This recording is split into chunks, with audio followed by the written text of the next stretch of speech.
بسم اللہ الرحمن الرحیم۔ السلام علیکم ڈیئر اسٹوڈنٹس، امید کرتا ہوں آپ سب خیریت سے ہوں گے۔ اسٹوڈنٹس، جیسا کہ آپ جانتے ہیں کہ کل ہم نے کلاس 9 کے انگلش کے یونٹ نمبر 5 کے بارے میں بات کی تھی، جو کہ ایک سمری تھی، ڈیفوڈلز سمری اس کی ہم نے ڈسکس کی تھی پوم کی۔ اس کے آج کویشچن آنسر ڈسکس کرتے ہیں اسٹوڈنٹس۔ کویشچن آنسر میں سب سے پہلا کویشچن ہے کہ what is the central idea of the poem Daffodils؟ What is the central idea of the poem Daffodils؟ کہ ڈیفوڈلز جو پوئم ہے اس کا سینٹرل آئیڈیا کیا ہے، مرکزی آئیڈیا کیا ہے، مرکزی خیال کیا ہے؟ ٹھیک ہے اسٹوڈنٹ، تو اس کا آنسر ہے کہ the central idea of the poem is man's love for nature۔ ٹھیک ہے student, it's love the central idea of the poem is man's love for the nature۔ اس کا جو مرکزی خیال ہے وہ یہ ہے کہ انسان کا لو جو ہے، انسان جو ہے وہ نیچر سے محبت کرتا ہے، قدرت سے، فطرت سے محبت کرتا ہے، and it's good impact on human health, اور اس کے جو انسانی صحت پر اچھے اثرات ہوتے ہیں۔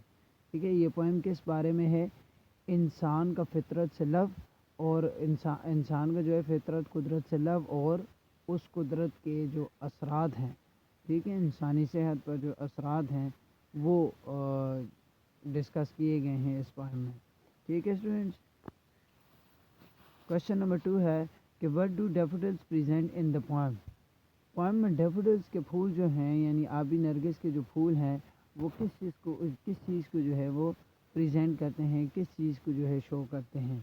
ٹھیک ہے اسٹوڈنٹس، تو آنسر میں کہتا ہے کہ daffodils present the beauty of nature and its impact on us, کہ قدرت کی خوبصورتی جو ہے وہ آبی نرگس جو ہے اس کو پریزنٹ کرتے ہیں، اس کا مظاہرہ کرتے ہیں۔ ٹھیک ہے، اور ان جو ہے قدرت کی خوبصورتی کے جو اثرات ہوتے ہیں ہم پر، اس کا مظاہرہ کرتے ہیں۔ ٹھیک ہے اسٹوڈنٹ، یعنی ڈیفوڈلز کے پھول جو ہیں وہ قدرت کو پریزنٹ کرتے ہیں، اور قدرت کی خوبصورتی کو پریزنٹ کرتے ہیں، اور اس قدرت کی خوبصورتی کے ہم لوگوں پر جو اثرات ہوتے ہیں اس کو ظاہر کرتے ہیں۔ ٹھیک ہے، کویشچن نمبر 3 ہے کہ وٹ ویلتھ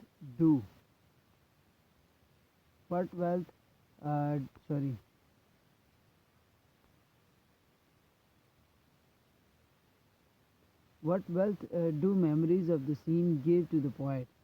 ٹھیک ہے اسٹوڈنٹ، یعنی وہ جو بہترین منظر تھا، خوبصورت منظر تھا، وہ شاعر کو کیا فراہم کرتا ہے؟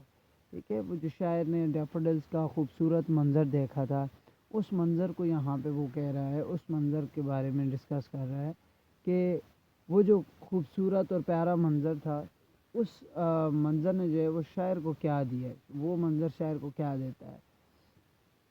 تو اس کا آنسر ہے اسٹوڈنٹس کہ those memories of a good scene give ہم ریلیکسیشن ان لونلینس۔ جب کبھی وہ شاعر اکیلا ہوتا ہے تو اکیلے میں جو ہے وہ اس شاعر کو وہ والی میموریز جو ہیں، یا اس خوبصورت سین کی جو یادیں ہیں، وہ ریلیکسیشن مہیا کرتی ہیں، وہ آرام مہیا کرتی ہیں، سکون مہیا کرتی ہیں۔ ٹھیک ہے اسٹوڈنٹ، یعنی شاعر نے جو وہ منظر دیکھا تھا، خوبصورت منظر، یعنی ڈیفوڈلز کے پھول جو جہاں پہ رقص کر رہے تھے اور خوبصورت لگ رہے تھے، ٹھیک ہے، تو وہ والا منظر جو ہے اب جب بھی شاعر اکیلا ہوتا ہے تو وہ اس منظر کو یاد کرتا ہے شاعر، اور سکون پاتا ہے، وہ منظر جو ہے وہ شاعر کو سکون بخشتا ہے۔ ٹھیک ہے اسٹوڈنٹس، امید کرتا ہوں آپ کو یہ لیکچر سمجھ آیا ہوگا۔ اسٹوڈنٹس، اگر کسی قسم کی کوئی کنفیوژن ہے، کوئی لیکچر سمجھ نہیں آ رہا، تو آپ مجھ سے رابطہ کر سکتے ہیں۔ اپنا بہت سارا خیال رکھیے گا۔ اللہ حافظ۔